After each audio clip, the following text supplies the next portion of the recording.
So Walmart issues a warning, something that we should all heed, and something that truthfully on Main Street we understand more than ever. Also the fact that we need to talk about your money. Should we get out of things like Bitcoin? Well, personally I think yes, but there's some new news on it to say, you know, there's fears, and if you're in it, you better be holding on for the ride because it could get worse. Also, Goldman came out with a new report as well. Goldman, one of the biggest banks, saying we're going to put ourselves in a very cautious time to say we may want to get ourselves ready for a crash. Now, all this really relates to your money. How safe is your money? There's several things that I personally like to do with my money, and we'll talk about that today. Let's dive in.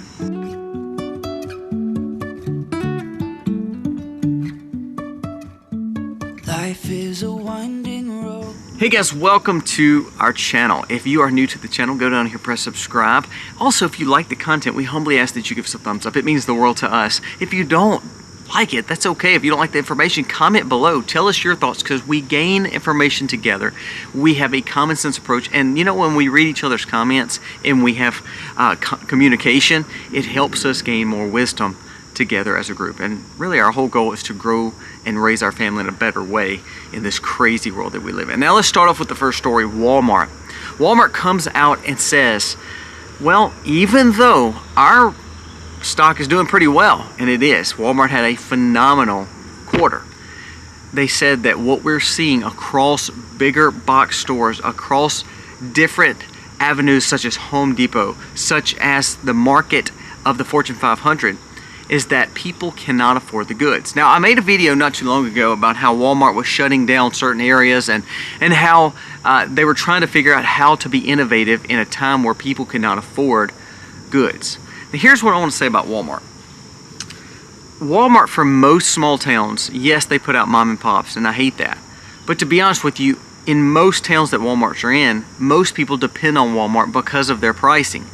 To be honest with you, I know in my town, there's not a lot of places to purchase goods from other than Walmart. We only have one other grocer, and for most part, you can't really afford to go in there because for most people, the groceries are, 20 to 30 to 40% more than the local Walmart. Now, I'm not promoting for Walmart. What I'm trying to say is, for some people, that is the best option because they offer the lowest price when it comes to food. Now, the warning they're putting out is people are not purchasing anymore. People can't afford even the goods at Walmart. Now, here's the problem I have with a lot of these bigger businesses in this economy. All the while, people on Main Street, people like us, are struggling to pay for goods. I went to a restaurant last night. We went to church, and a kind of a group of that church went, and we fellowshipped after and ate at this restaurant. This restaurant traditionally would be packed on a Sunday night. But guess what? There was like 3 other families in there. And when we got our bill, I realized why, because the prices have went up. Now, do I blame that restaurant? Do I blame the smaller business for having to cover its costs? No, but it's getting untouchable for Main Street Americans just to go out and eat, just to go to Walmart. So what Walmart was saying, they were saying, look, we're issuing this warning now because even though we're doing phenomenal, and they are, Walmart's making hand over fist. So that means they're negotiating with their providers, their wholesalers, and they're making hand over fist, while the typical American, even though Walmart's the lowest price, cannot even afford the goods at Walmart. The reason Amazon, eBay, Temu, and Walmart are probably doing better than most small shops is because they negotiate, because they're so big, it doesn't affect them as much on the market side as what it does for the small business. Now, that means the lowest price is probably going to be at those players. So there's a catch-22. You want to support mom and pops, but at the same time, you can't even afford the Walmart goods that are 20 and 30% lower. Now, is this the kind of economy that we want? No. But this is the kind of economy that we have gotten over the last few years. So that's why I say think hard about who you vote for in this election. It doesn't matter what you think of each candidate. Think about your Main Street economics. I always say Main Street economics because that is me and you. When we go to town, can we pay for our own haircuts? You know, my haircut was $4 more. Well, you're thinking, oh, $4. What is $4? Well, $4 when the haircut was $12, that means that haircut went up 25 to 33%. That's a lot of money if everything that we purchase goes up 25%. the food, like I was saying last night, it went up. And in like a typical, bowl of cheese dip costs $2 more. A typical taco maybe be 50 cents more. Your typical fast food may cost, instead of 6, it may cost 8. That little bit of extra percentage of cost is what makes Main Street not afford their goods and have to get hooked on credit cards. Now, Walmart was warning people, saying, look, even though we're making money, we're still trying to get the lowest price option for you as the consumer. So in a way, that's good. The sad thing is, though, people cannot afford the goods in this economy. Now, the VP, who is now running for President, Harris, is saying that she's going to lower prices. Where has she been for the last 3 years? So that's why I say be very, very careful, because you have really 2 comparables. You have 2016 to 2019, which was Trump years. You have 21 to 24, which is the Biden-Harris years. Let's take 2020 out. That is bad for both administrations, because that was a very weird year with the pandemic and all. So what comparable of those years, think about how your personal Main Street economy was. And you didn't have businesses like Walmart saying, well, I warn you, because our prices were extremely high and you can't afford to live, back in the 2016-2019 years. But now you're seeing that. Now, before we move on to the next story, a word from our sponsor of the day. Today's sponsor is Land of Land Incorporated, America's premier land wholesaler. Are you looking to diversify your portfolio or try to find ways that you can invest and know that your money's safe? You see the markets, you see the fact of cash, you see everything being more volatile.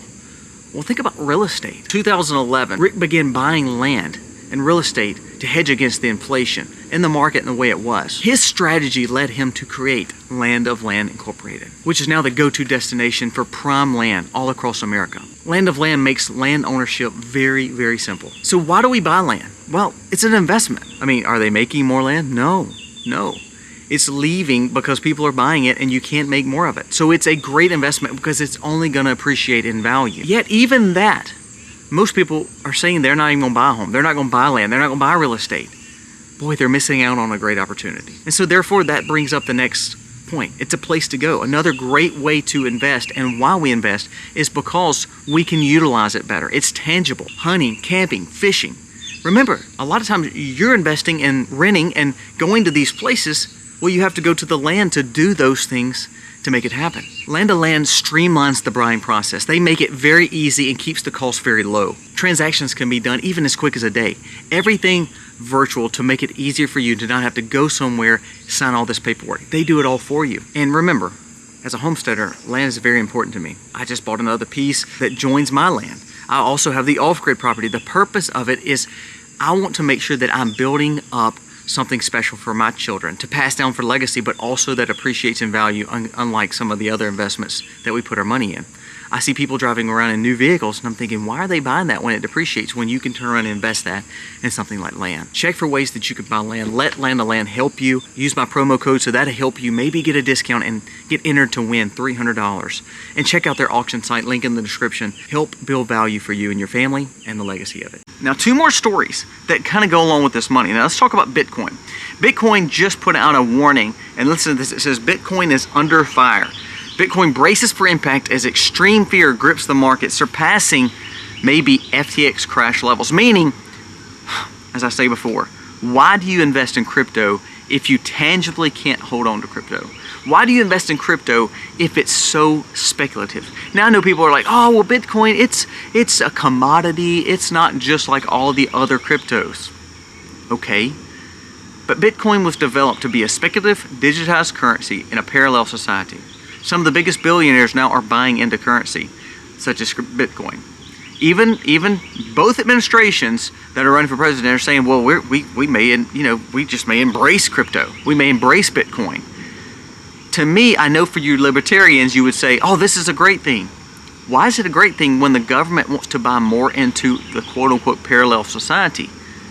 Don't you think that just means they're getting one person and everybody on a system to believe that digitized currency is the next way? Don't you see this is the inroads to CBDC? Now, the reason I say it's the inroads to CBDC is, can you use your Bitcoin at the grocery store? Can you use your Bitcoin during a hurricane? Can you use your Bitcoin during a blackout? Things to think about. Also, the fact that Bitcoin, to quote-unquote mine it, which again is just blows my mind that we're so foolish to believe that this is real currency. If you know how much it takes of energy to mine Bitcoin, and everybody's wanting to get to this quote-unquote clean energy, do you know how much more money that's going to cost to mine the Bitcoin? So when we hear that there's some volatility in Bitcoin, what does that make you do? Why would you want to hold on to something that you tangibly cannot hold, that you tangibly cannot see, that is so speculative, and only reason it goes up is because the market is saying we want to buy more instead of the value of the true Bitcoin? Now, I know people will dog me out for this, but help me understand, with foolishness in our system here, why would you want to support a digitized currency that you cannot tangibly hold, that you think it's safe from all the hackers and the cyber attacks? Trump, former president, gets hacked. Did you see Microsoft got hacked? Did you see another hacker? It jeopardizes like 33 or 40% of individuals in America because of a credit card company got hacked. Why do you think that your money is so-called safe on the internet or on a network or in your cold wallet storage when you have to have the grid to tap into it? I don't want my currency to be only valuable when we have energy and in a perfect world. I want to have something like tangible. I want gold. I want cash. I want food. Just like my sponsor, I want land. I want things that matter, that doesn't depend on a grid or doesn't depend on the speculation of its worth. Everything is speculative, I understand. But Bitcoin brings no value to you unless it goes up and unless more people buy it. If everybody says, I'm not buying more Bitcoin, the value of it would tank and plummet because it brings no intrinsic value unless you get more people buying it. It's almost like multi-level marketing. You can't make money unless more people are investing in it. That's how Bitcoin is. So I challenge you, please get out of Bitcoin. Get out of this. It's not worth it. Buy things that bring value, and Bitcoin is not it. And last story, Goldman, which is one of the biggest banks, of course, dealing with Wall Street, dealing with the banking sector as a whole. Not that I want to support Goldman. I actually don't have any money with Goldman, but I want you to listen to this. It says, Goldman assumes crash positions because they believe there could be times tougher on the market. So now let's go back to our first conversations. We have Walmart stating that they see the amount of American people not being able to afford their goods, but they're still making money. So the rich are getting richer, the poor are getting poorer, okay? Secondly, we see that the crypto, the parallel society that everybody says that you should invest in and get away from the almighty dollar because it's gonna crash, is actually crashing. And it's so speculative that people don't know if they're gonna ride the dip, ride the wave, or they believe they're just gonna get rich quick because they see all these Bitcoin millionaires on YouTube. And then now, one of the biggest banks of all time, even on Wall Street. So we have Main Street, we have Parallel Society, Libertarian Street, and then Main and Wall Street, all stating that the economy sucks. Goldman and Bank of America kids, oh, we're okay. I believe that this administration is doing a great job. You don't believe that the administration is probably in their ear saying that? But Goldman comes out and says, we're going to be in crash positions. Now, we talked about last week, one of the biggest investors of all time when it comes to being one of the most successful on Wall Street, Berkshire Hathaway, is pulling out and getting in a cash position. What that means is they're getting out of the market because they're, again, worried about a crash. Does that mean that crash will come? No, but when one of the biggest banks of all time and one of the best investors of all time, Warren Buffett and Berkshire Hathaway, start stepping away from the market, and then you see signs of crypto crashing, and then all of a sudden you see the fact that people can't afford to live because they can't afford the economy they're in, that shows that we're not in the best way here in America. Now, what does that mean? Let's go back to the basics. Basics in preparedness and sustainable living and homesteading. I want to have enough cash just in case. 3 to 6 months, I want to try to save up. That means I'm side hustling. That means I'm making side money. I'm working part-time to build up some cash. I want to get out of debt. I want to invest in things that matter. I mean, like, for instance, my sponsor with Land of Land. Personally, I bought some more acreage right next to my farm because I wanted a buffer zone. I wanted more land for my animals, and I wanted more sustainability to grow more food for myself and my families, and also for my neighbors. I want to be sustainable. So I'm investing in land. I'm investing in real estate. Not only that, I'm investing in livestock. I'm investing in gold, physical, tangible goods. I'm investing in things in my pantry that doesn't go bad. So shelf-stable foods, things like liquor to build homeopathic remedies and medicines, basically natural remedy medicines. It doesn't go bad. Honey, because it's the very basis of everything that we need. So we raise more bees to get more honey. Now, does that mean you're going to invest your whole life savings in honey and liquor? No. What I'm trying to show you is you have to invest in things that bring value to you. Is it medicinal? Is it precious metals? Look, remember, the Fed, who is making all these problems along with our government happen, is buying more gold than they set records so far for 24, buying more. Do you believe they're buying more crypto? No, they're buying more gold because they know the value and they're hedging against what possibly could happen. The election is here, so therefore all these big players, the establishment people, are going to say as less as they can, and they're going to try to hold off a market crash till after. But when you see the biggest players in the market, Wall Street, saying we're going to get in a cash position because of crash, we're seeing crypto fears of panic of crash, we see Walmart saying people can't afford it already, then that means this economy is not doing well. So we have to look at ways to put our money in safe keeping and make sure that we're getting out of all these very dangerous places to put our money. When you work as hard as you do you think it's wise to put your money in things that are so speculative that all of a sudden you could wake up the next day and it all be gone? It took you 20 years to earn that money and earn that savings and get out of debt, to then turn around and lose it in a few days through a market crash or through something like Bitcoin? Come on, people. Be wise. It's not about getting rich quick. It's about putting your value in something like legacy, like land, like true cash and gold. Now, cash won't be around forever, I understand that, but right now it is. There's hurricanes coming in the Gulf right now. Do you know when hurricanes come in this area and they knock out power? Nobody wants anything but cash. You're not going to write a check. You're not going to use your debit card at those stores because most of the time there's no electricity. You think you're going to transfer your Bitcoin to that BP to get some gas? Nah. What value is your money in a money market if it's not where you can utilize it? Now, am I against you diversifying and putting money in retirements? No. I mean, this is not advice. This is just my opinion. What I'm trying to say is be very careful of putting all your eggs in one basket. Make sure you're spreading your wealth around to where you won't feel the struggles that most people are feeling right now. Also, get on a good budget so you can afford to buy the goods from your local grocer, your local mom and pops, or even Walmart. When you're buying goods, you want to be able to be on a budget and buy it with cash, not with debt. Guys, give me your thoughts. These 3 stories show there's some tough times coming for Americans. So therefore, you better be prepared and make sure you're buying things that have value, that go up in a value, appreciate, and make sure you're not just putting in the speculation just so you can get rich quick.